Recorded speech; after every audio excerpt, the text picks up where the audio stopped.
আসসালামু আলাইকুম। আজকের এই ভিডিওটা দেখেন সবাই। আজকে বলবো আমাদের সৌরজগতে কয়টা গ্রহ বলেন তো? অনেকে বলবে না 8টা গ্রহ। এটা আসলে সত্যি না। প্লুটো নামে একটা ডোয়ার্ফ প্ল্যানেট, এটা হলো প্লুটো বাদে আছে হলো অনেক ডোয়ার্ফ প্ল্যানেট, কত কিছু আছে। এই ডোয়ার্ফ প্ল্যানেট হলো সেটনা ডোয়ার্ফ প্ল্যানেট। প্ল্যানেট এক্স হলো পৃথিবী থেকে 7 থেকে 10 গুণ বড়। আপনি অনেকে বলেন মিল্কি ওয়ে কত আলোকবর্ষ? মিল্কি ওয়ে 1 লাখ আলোকবর্ষ।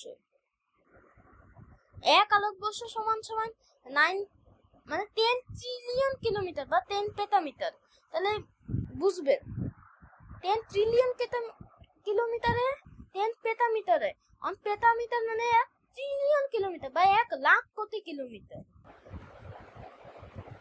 তো আগেরটা শিখে নিলেন নাম্বার অনেক, এটা শুধু এইটা শিখতে যাবেন। তাহলে এই আমাদের সৌরজগৎটা অনেকটাই বড়। তাহলে আজকে সৌরজগতের এই ভিডিওটাই।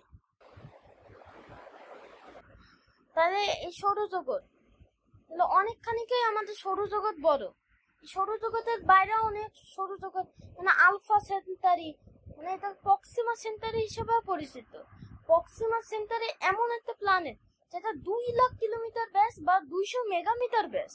সূর্যের 13 লাখ কিলোমিটার না, মানে 1.3 কিলোমিটার 1.4 কিলোমিটার ধরে নেন। তাহলে এটা প্রায় 1.4 গিগামিটার ব্যাস। 1 গিগামিটার সমান 10 লাখ কিলোমিটার। তাহলে 10 লাখ কিলোমিটার মানে হলো অনেকখানি। 10 লাখ কিলোমিটার বা 1 টেরামিটার সমান 100 কোটি কিলোমিটার। এখান থেকে ইউরেনাসের দূরত্ব কত?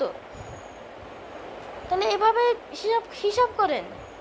এখান থেকে স্টেশন টু এর্থ প্রায় 180 এক্সামিটার দূরে, মানে কত কিলোমিটার? মানে 19,000 মানে 20,000 লাইট ইয়ার্স বা 20,000 লাইট ইয়ার্স দূরে। তো কতটা দূরে? আর আজকের ভিডিও তো বেশি বড়ও হবে না, কারণ প্রথম ভিডিও না, আর প্রথমে এটা কেটে যাওয়া শর্ট পড়ছে। তা এই খবর তো বললাম না। তাহলে তার থেকে বড় galaxy IC1101, 6 million light years. আর এখানে সব থেকে লোকালগুলি সব থেকে বড় গ্যালাক্সি অ্যান্ড্রোমিডা, সেকেন্ডে মিল্কি ওয়ে।